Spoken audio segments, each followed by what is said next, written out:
बच्चों, तो हम आ चुके हैं एक न्यू वीडियो लेकर आपके लिए, जो आपके लिए मोस्ट इम्पॉर्टेंट है, आपके लिए इंग्लिश ग्रामर से रिलेटेड, जिसमें अंग्रेजी व्याकरण जो है उसमें आपको पढ़ना है use of active and passive voice. ठीक है, हमारा ये टॉपिक चल रहा था और हमारा अभी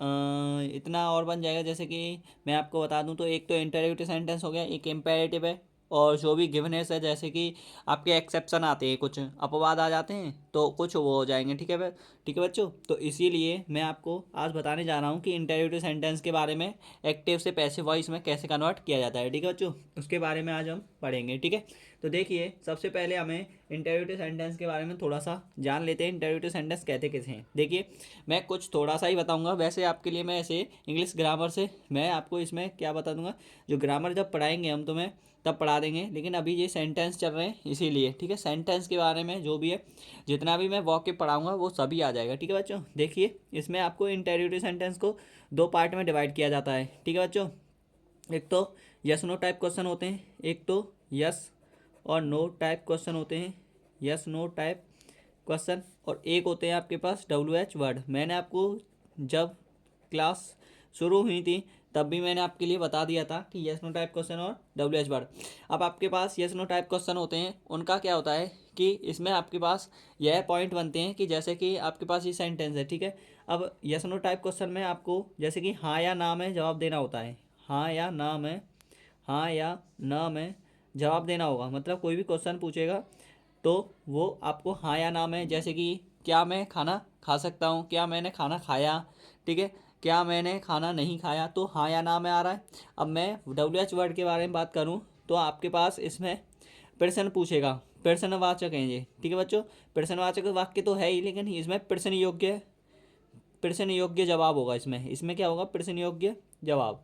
ठीक है बच्चों, प्रश्न योग्य जवाब होगा। ठीक है, थोड़ा बहुत हिंदी में थोड़ा मिस्टेक हो रहा हो तो इसके लिए मुझे माफ़ करना। ठीक है बच्चों, तो यस नो टाइप क्वेश्चन में WH वर्ड में प्रश्न योग्य वाक्य, ठीक है, प्रश्न योग्य जवाब होगा कोई भी। तो अब देखिए इंटरव्यूटिव सेंटेंस कहते किसे हैं।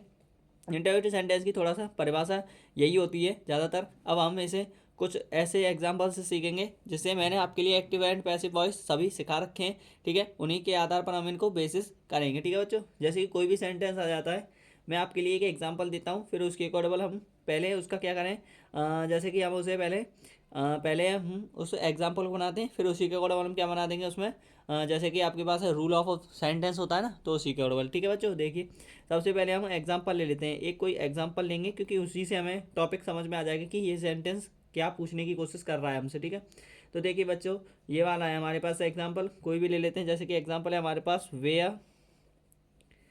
Where did you see, where did you see him. ठीक है बच्चों, ये एग्जाम्पल है आपके पास, ये एग्जाम्पल है।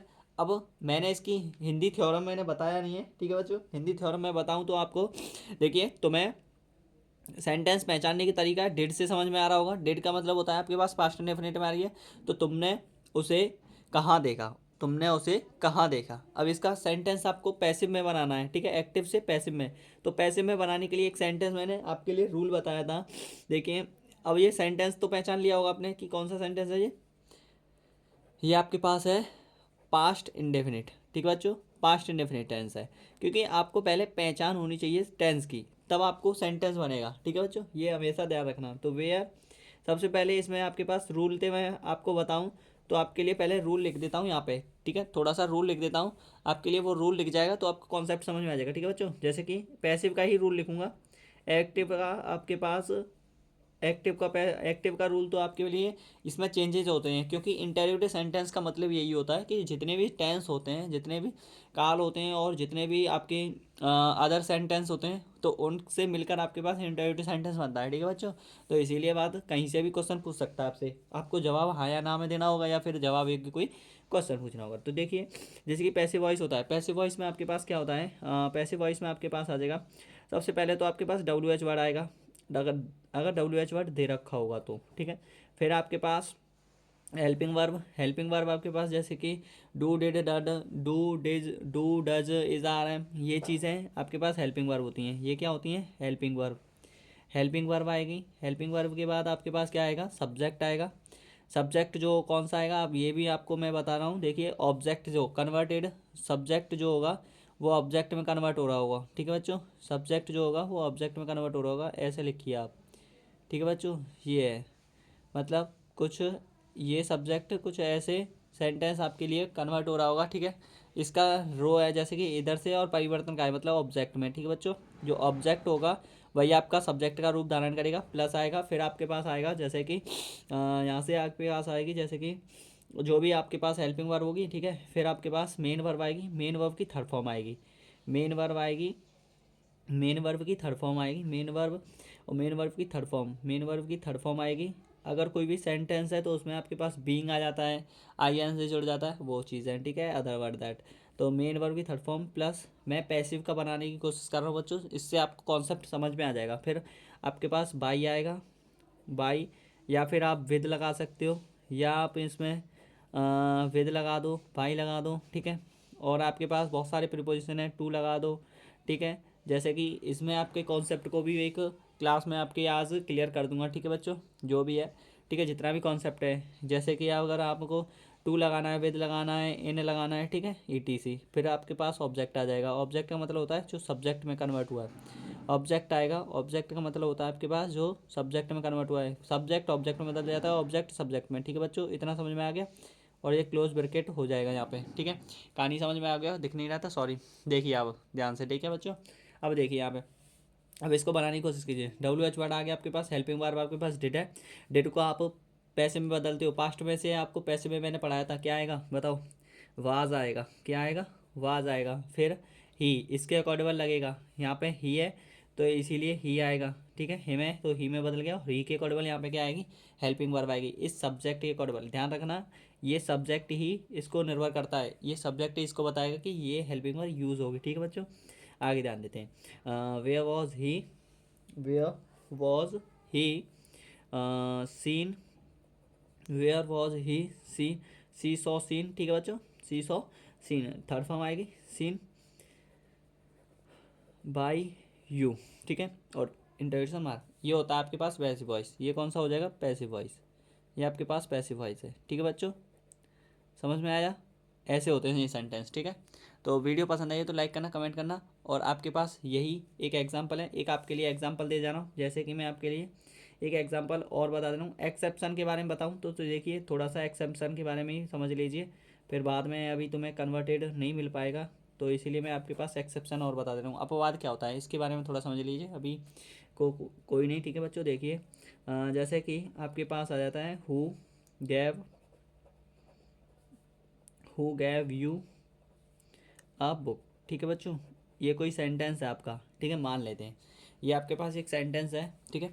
इसका अर्थ निकालोगे तो पहले अर्थ निकाल के कर सकते हो आप। हिंदी थ्योरम में भी मैंने बता रखा है आपके लिए, जो भी कॉन्सेप्ट है मैंने पहले जो आपके लिए कॉन्सेप्ट बताया था, अब मैंने आपका क्या है तरीका थोड़ा चेंज किया है, क्योंकि आपको इतना तो समझ में आ गया कि हिंदी आपको बनाना आना चाहिए, और हिंदी बनाओगे तभी आप इसको के पैसे में कन्वर्ट कर सकते हो, या डायरेक्ट कर सकते हो। जो विद्वान है वो थोड़ा नेकाद बहुत, या ऐसा समझिए कि कुछ थोड़ा बहुत 1% 2% अच्छा जानता है वही कर सकता है, ठीक है बच्चों। नहीं तो आप हिंदी से बनाइए। जैसे कि मैं हिंदी का अर्थ बताता हूँ आपके इसके, तुम गैव आ रहा है तो किताब तुमने किताब क्यों तुमने किताब क्यों दी, ठीक है, ये सेंटेंस है, तुमने किताब क्यों दी। तो कैसे निकालोगे आपके पास, तुमने किताब क्यों दी। अब सेंटेंस है, पैसे में बनाओगे तो हु का क्या आता है आपके पास, इसका ध्यान दीजिए। अब यही यही इसमें कॉन्सेप्ट रहता है। जैसे कि हु है, हु को आपको, आप यही एक्सेप्शन है आपका, अपवाद है ये, ठीक है बच्चों, ये एक तरीके का अपवाद है, अपवाद है, ठीक है। तो हु क्या आ जाएगा यहाँ पे, बाई हुम हो जाएगा, बाई हुम, बाई हुम हो जाएगा, क्योंकि हु क्या है, हुम में बदल जाता है, बाई हुम।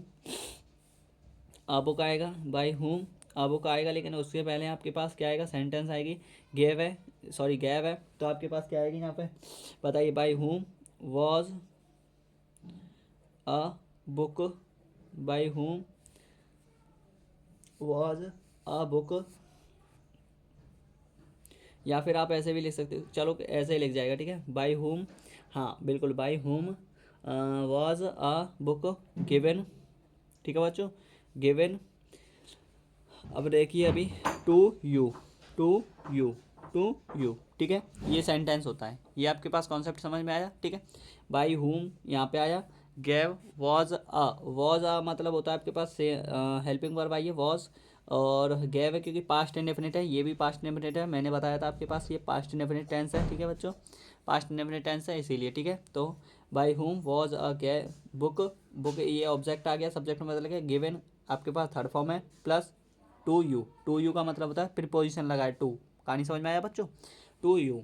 तो अब देख लीजिए आप एक्सरसाइज 1, ठीक है, ये है आपके पास।